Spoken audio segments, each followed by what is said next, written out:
एक जंगल में कुछ जानवरों ने स्कूल शुरू करने का फैसला किया। छात्रों में एक चिड़िया, एक गिलहरी, एक मछली, एक कुत्ता, एक खरगोश और दिमागी तौर पर कमज़ोर एक मछली भी शामिल थी। पाठ्यक्रम तय करने के लिए एक बोर्ड बनाया गया। बोर्ड ने तय किया कि छात्रों को बहुमुखी शिक्षा दी जाएगी और उन्हें उड़ना, पेड़ पर चढ़ना, तैरना, बिल खोदना सिखाया जाएगा। हर जानवर को सभी तालीम हासिल करने की पाबंदी थी।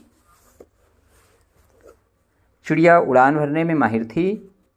उसने इस विषय में A ग्रेड हासिल किया, लेकिन जब बिल खोदने की बारी आई तो वह अपनी चोंच और पंख को तोड़ बैठी और असफल साबित होने लगी।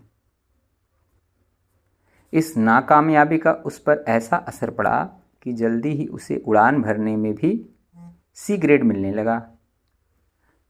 पेड़ पर चढ़ने और तैरने में तो फेल ही हो गई। गिलहरी पेड़ पर चढ़ने में काफ़ी कुशल थी, लेकिन वह तैरने में असफल हुई। मछली सबसे अच्छी तैराक थी, लेकिन वह पानी के बाहर निकल ही नहीं सकती थी, इसलिए बाकी सभी विषयों में फेल हो गई। कुत्ता स्कूल गया ही नहीं, उसने फीस भी जमा नहीं की और इस बात को लेकर झगड़ता रहा कि पाठ्यक्रम में भौंकना भी शामिल किया जाए। खरगोश को बिल खोदने में A ग्रेड मिला, लेकिन उसके लिए पेड़ पर चढ़ना एक बहुत बड़ी समस्या थी।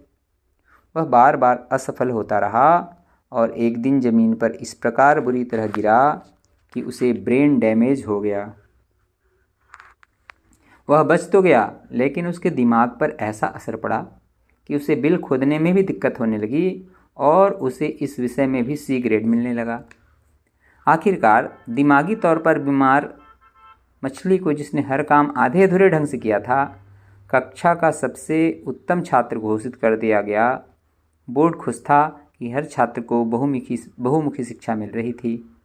सही मायने में बहुमुखी शिक्षा छात्रों को जिंदगी के लिए इस ढंग से तैयार करती है कि उनमें मौजूद किसी क्षेत्र विशेष से संबंधित योग्यता और क्षमता भी बरकरार रहे।